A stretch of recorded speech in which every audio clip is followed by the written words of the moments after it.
Bismillahirrahmanirrahim. Alhamdulillah Rabbil Alamin. Hamdan kathiran tayyiban mubarakan fih. Kama yuhibbu Rabbuna wa yardah. Wassalatu wassalamu ala nabiyyina Muhammadin wa ala alihi wa sahbihi ajma'in, amma ba'du. Kembali kita membaca kitab At-Tabarruku Al-Mashru' wal Mamnu' karya Syekh Muhammad Safwat Nuruddin rahimahullahu ta'ala. Halaman 65, paragraf yang ketiga. Penulis mengatakan, wa yadullu ala dzalika aidan haditsu Muslimin alladhi akhrajahu an Abi Hurairah wa Ibn Abbas wa Aisyah.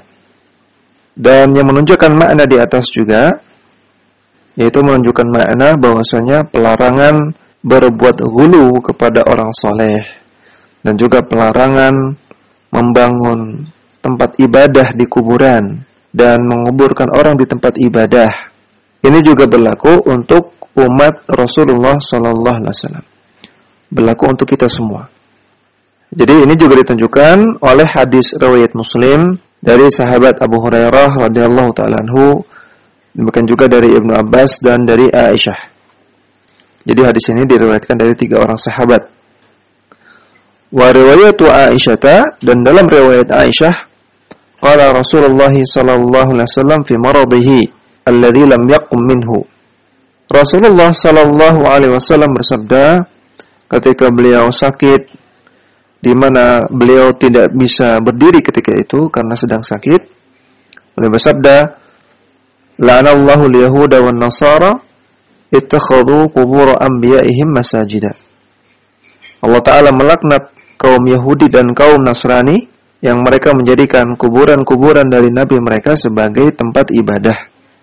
Perhatikan dalam hadis ini juga Nabi SAW menggunakan kata-kata masajid, tidak menggunakan kata-kata kanisah, gereja, atau menggunakan kata-kata su'umah, ya, tempat ibadah orang Yahudi, atau yang semisalnya. Namun yang Nabi gunakan adalah masajid.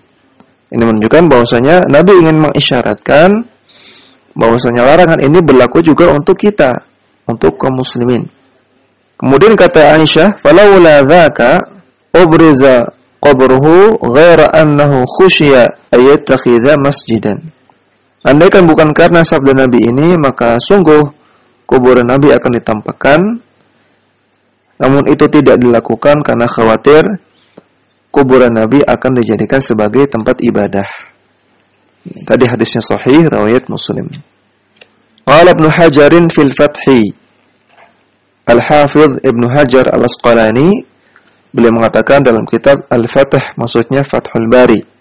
Dalam kitab Fathul Bari beliau mengatakan, "Fawajhu at-ta'lili anna al-wa'ida 'ala dzalika yatanawalu man ittakhadha quburahum masajida." Sisi pendalilan dari hadis ini adalah bahwasanya ancaman yang Nabi ucapkan, ancaman yang Nabi kabarkan dalam hadis tersebut, itu yatanawal, mencakup juga kepada semua orang yang menjadikan kuburan orang soleh sebagai masajid, sebagai tempat ibadah. Ta'ziman wa mughalatan, yang itu merupakan bentuk mengagungkan orang soleh secara berlebihan, dan mughalah, bentuk gulu, bentuk melebihi batas kepada orang soleh. Kama sana ahlul jahiliyati, sebagaimana dilakukan oleh orang-orang jahiliyah. Wajarrahum dzalika ila ibadatihim, dan perbuatan seperti itu dilakukan oleh orang-orang jahiliyah sehingga menyeret mereka, membawa mereka kepada peribadahan kepada orang soleh. Wa tadabbar kaifa anna dzalika kana ta'liqan ala kanisatin 'azimatin. Dan renungkanlah tentang bagaimana hadis ini Nabi sebutkan, Nabi sabdakan ketika beliau sedang mengomentari sebuah gereja yang diagungkan. Jadi Nabi sedang mengomentari gereja. Namun lafaz yang Nabi ucapkan adalah masajida, bukan kanais atau kanisah. Ya, kata Ibnu Hajar, coba renungkan perkataan yang Nabi gunakan ini. Ini ada maknanya, yaitu tadi bahwasanya Nabi ingin menjelaskan bahwasanya larangan ini berlaku umum, tidak hanya berlaku untuk orang Nasrani, atau orang Yahudi, namun juga berlaku untuk orang Muslim. Fala yasihhu an nafhama anna salata 'alal qabri bima'na fawqahu. Maka tidak benar kalau kita memahami bahwasanya yang dimaksud dengan salat 'alal qabr, salat di atas kuburan, dalam bahasa Arab ya, as-salatu 'alal qabri, larangan as-salatu 'alal qabri. Maknanya fawqahu, fawqal qabri. Karena kata-kata ala, ya, huruf ala ini punya beberapa makna. Di antara maknanya fawqa, yaitu di atas. Fawqa artinya di atas sesuatu. Namun kata Ibnu Hajar, larangan as-salatu 'alal qabri ini bukan maksudnya larangan salat di atas kuburan. Bukan maksudnya ada kuburan kemudian persis di atasnya orang salat, itu yang dilarang, bukan itu maksudnya. Namun maksudnya adalah salat di area perkuburan. Jadi ala di sini maknanya fi. As-salatu 'alal qabri artinya as-salatu fil maqabir. Salat di area pemakaman. Beribadah di area pemakaman. Inilah yang dilarang. Innama bina'ul masjidi min ajlil qabri awid dafnu fil masjidi ta'ziman lidzalika salihi. Karena sesungguhnya kalau seseorang membangun masjid, bangun tempat ibadah di area pemakaman, karena adanya kuburan orang soleh di sana. Awid dafnu fil masjidi, atau memakamkan orang soleh di masjid. Maka itu ta'ziman lidzalika salihi. Ini bentuk pengagungan yang berlebihan kepada orang soleh tersebut, yang nanti akan menjerumuskan kepada kesyirikan tadi. Kemudian kita lihat catatan kaki nomor 1, tambihun, catatan penting. An-Nabi sallallahu alaihi wasallam lam yudfan fi masjidihi wala buniyal masjidu ala qabrihi. Adapun Nabi sallallahu alaihi wasallam, beliau tidak dimakamkan di masjidnya, tidak dimakamkan di Masjid Nabawi. Dan Masjid Nabawi pun tidak dibangun di area pemakaman. Sehingga tidak bertentangan dengan larangan-larangan beliau. Nabi melarang untuk membangun tempat ibadah di kuburan, dan beliau juga melarang untuk menguburkan orang di masjid. Maka ini tidak bertentangan dengan kuburan Nabi sallallahu alaihi wasallam, karena beliau tidak dimakamkan di masjid dan Masjid Nabawi pun tidak dibangun di pemakaman. Adapun makam Nabi sallallahu alaihi wasallam yang sekarang ini tercakup dalam area Masjid Nabawi, ini karena adanya perluasan. Aslinya makam Nabi di luar Masjid Nabawi. Beliau tidak dimakamkan di masjid. Namun karena adanya perluasan, maka mau tidak mau area makam Nabi SAW tercakup di dalamnya. Ya, sudah pernah kita bahas ya di kitab ini. Raji' lidzalika ma katabahu Syekh Muhammad Ali Abdul Rahim rahimahullahu bidzalika sya'ni. Silakan merujuk kepada kitab yang ditulis oleh Syekh Muhammad Ali Abdul Rahim rahimahullah yang membahas masalah tersebut, yang menjelaskan bahwasanya makam Nabi SAW itu tidak di masjid. Qultu wa qad tubi'at maqalatuhu ala lawhatin kabiratin tuwaddihu kaifa udkhila al-qabru fil masjidi wa raji'ha fa innaha nafisatun.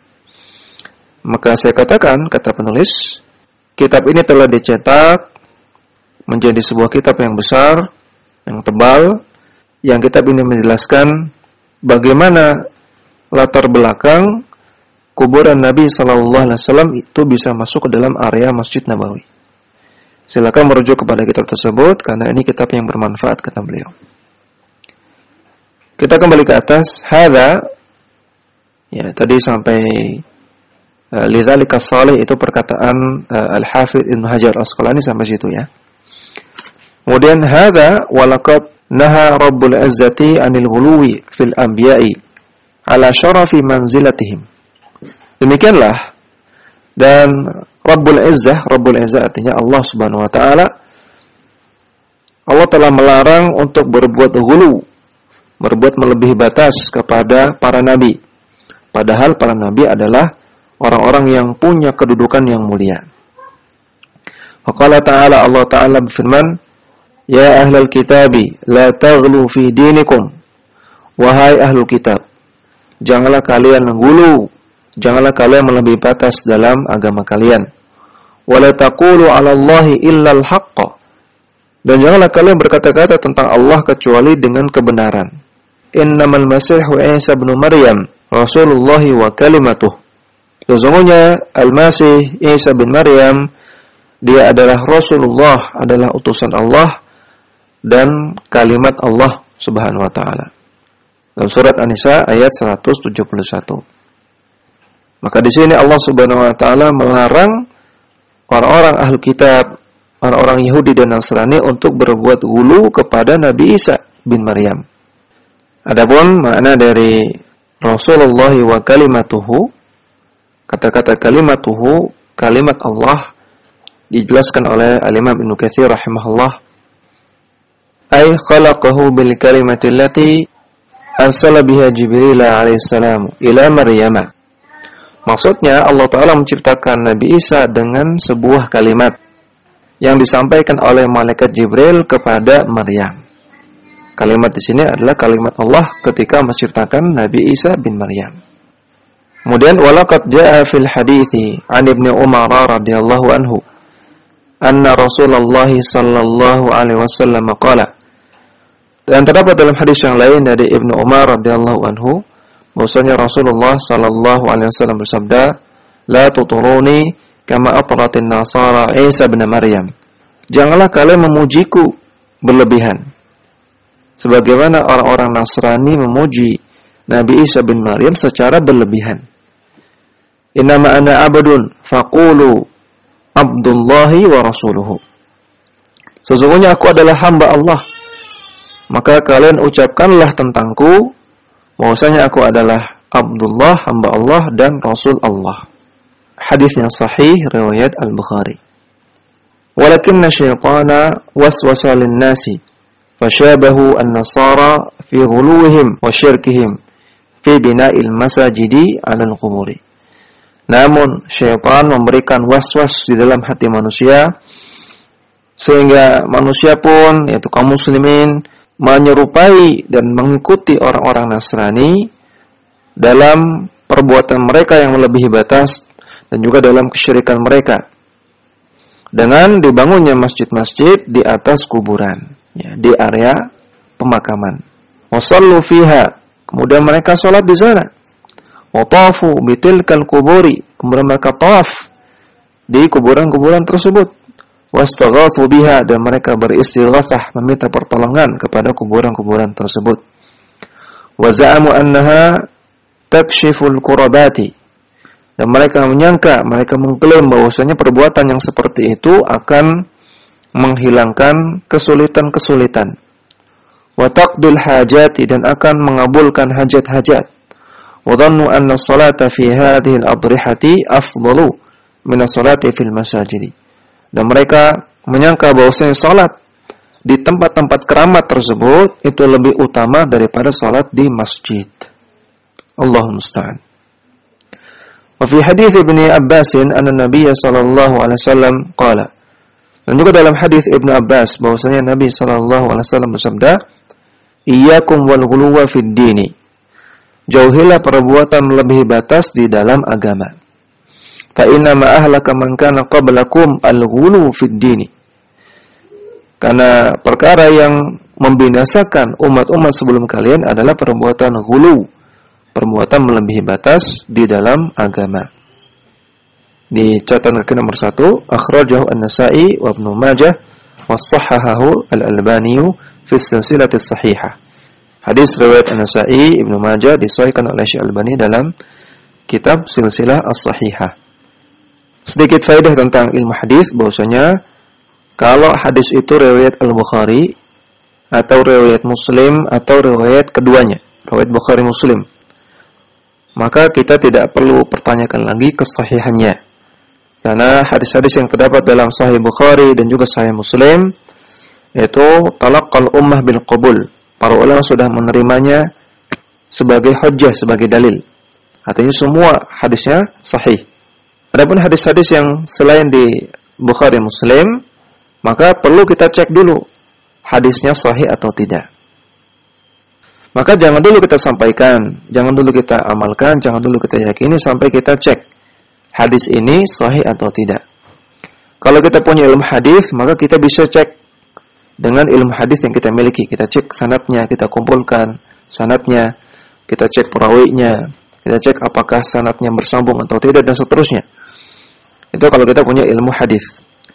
Kalau kita jahil, kalau kita tidak paham ilmu hadis, maka kita lihat penilaian ulama. Contohnya di sini, penulis menyebutkan penilaian Syekh Muhammad Nasiruddin Al-Albani rahimahullahu taala. Karena hadis yang disebutkan di sini bukan hadis Bukhari Muslim, namun hadis An-Nasa'i dan juga Ibnu Majah. Maka perlu diperhatikan ya, setiap kali melihat hadis, setiap kali membaca hadis atau menyampaikan hadis, kalau hadis tersebut bukan riwayat Bukhari Muslim, perlu kita pastikan dulu hadis ini sahih atau tidak. Dengan kita cek bagaimana penilaian para ulama. Tentunya ulama hadis tidak hanya Syekh Al-Albani, ya, banyak ulama hadis. Di antaranya Ibnu Hajar Al-Asqalani, di antaranya Al-Imam Al-Zahabi, di antaranya Al-Imam Ad-Darqutni, di antaranya Al-Imam Asy-Syafi'i juga, di antaranya Al-Imam Ahmad, kemudian Al-Haythami, Al-Mundhiri, kemudian juga ada para ulama hadis kontemporer seperti Syekh Al-Albani, seperti Syekh Syu'aib Al-Arnaud, seperti Syekh Ahmad Syakir, seperti Syekh Muqbil bin Hadi Al-Wadi'i, seperti Syekh Abdul Aziz bin Baz, seperti Syekh Ali Hasan Al-Halabi, seperti Syekh Mustafa Al-Adawi. Ini ulama-ulama hadis yang bisa kita ambil penilaian mereka terhadap hadis. Ya, jadi hadis ini melarang untuk berbuat ghulu, berbuat melebihi batas dalam beragama. Namun yang perlu kita pahami di sini bahwasanya yang dimaksud dengan ghulu atau melebihi batas adalah melebihi dari apa-apa yang disyariatkan oleh Allah dan Rasul-Nya, melebihi dari apa-apa yang dituntunkan oleh Rasulullah SAW. Itu baru kita katakan sebagai ghulu. Adapun semua perkara yang diperintahkan, dituntunkan oleh Allah dan Rasul-Nya, maka tidak termasuk ghulu, tidak termasuk melebihi batas, tidak termasuk ekstrem. Karena bagaimana mungkin jika Allah dan Rasul-Nya perintahkan, jika Allah dan Rasul-Nya tuntunkan, kemudian dibilang melebihi batas atau ekstrem? Kalau demikian berarti Rasulullah dan Allah yang ekstrem. Makanya tentunya tidak benar. Jadi ghulu di sini artinya semua yang melebihi dari apa yang dituntunkan oleh Allah dan Rasul-Nya. Kemudian kita lanjutkan, fa idza kana an-nahyu qad warada fil ghuluwi fil anbiya'i wa fi khatamihim sallallahu alaihi wasallam wa huwa sahibul manzilati al-'aliyati al-'azimati indallahi. Jika larangan-larangan yang ada dalam dalil-dalil di atas itu melarang ghulu terhadap para nabi dan juga terhadap penutup para nabi, itu Rasulullah sallallahu alaihi wasallam. Padahal Rasulullah SAW adalah sahibul manzilah al-aliyah, orang yang memiliki kedudukan yang paling tinggi, yang azimah, yang agung di sisi Allah Subhanahu wa taala. Fa kaifa bi ghairihi minas salihin wal awliya'i? Maka bagaimana lagi dengan perbuatan ghulu terhadap orang-orang saleh dan para wali? Yang tentunya jauh. Kalau kita bandingkan antara orang saleh dengan Rasulullah sallallahu alaihi wasallam, jauh kemana-mana. Jauh lebih tinggi Rasulullah sallallahu alaihi wasallam kedudukannya. Padahal Rasulullah saja enggak boleh kita berbuat ghulu kepada beliau, dan beliau larang, la tuturuni. Jangan memuji aku berlebihan. Fahiya babu syirki wa sababuhu. Dan berbuat ghulu kepada para nabi dan juga kepada orang-orang saleh ini adalah pintu kesyirikan dan merupakan sebab menuju kepada kesyirikan. Walidha fa inna syar'a jaa bihimayati tauhidi wal bu'di 'ani syirki.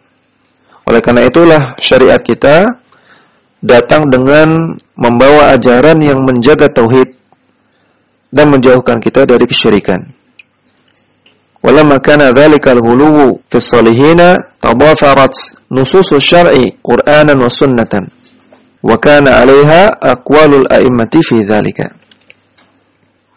Dan karena perbuatan ghulu kepada orang-orang saleh tersebut, kita dapati banyak sekali nas-nas dari syariat ini, baik berupa nas Al-Quran, baik berupa nas sunnah atau hadis, dan juga perkataan para imam, perkataan para ulama yang membahas tentang masalah ghulu kepada orang-orang saleh. Lianna tauhida wal ikhlasa wan nahya 'anil syirki ahammu maqasidis syariati.